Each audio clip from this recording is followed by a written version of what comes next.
My name is Eric Calderon. I'm also known as Snowfro, and we are at Node in Palo Alto. The way I'm feeling about this crazy progression of time since 2017 when I claimed these CryptoPunks, it's just a sense of disbelief. Like, I was getting really fired up about Ethereum, but I couldn't quite put my finger on what made it special. And then this project launched and I read about it and I realized that I can own something digital for the first time in my life.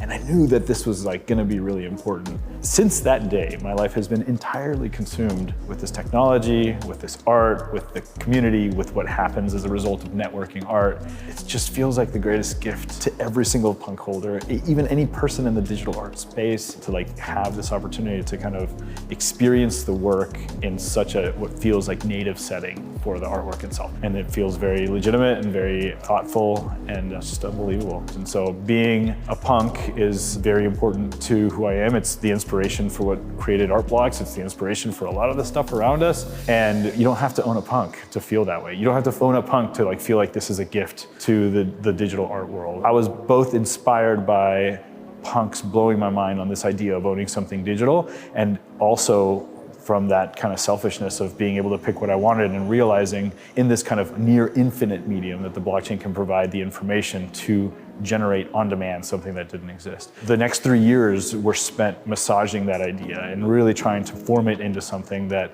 could be deployed as its own kind of independent body. I mean, if someone walked into Node today and asked why art blocks exists, I would say, look, at the pure name of Node, it's a part of a network. It is a extrapolation of what we just experienced as individuals on a network, but taking it to a whole new level of communal space. But the very premise of art blocks is taking the concept of what punks did in a more visual art, craft of coding aesthetic, giving everybody a unique individual output for something that is part of a broader group. And I think that coming in and understanding what Node's done with punks and what Node's doing with community and networked art, I think it just paves the road for people to be like, okay, cool, what else can I do in this kind of same vein? And art blocks, that's what art blocks is all about.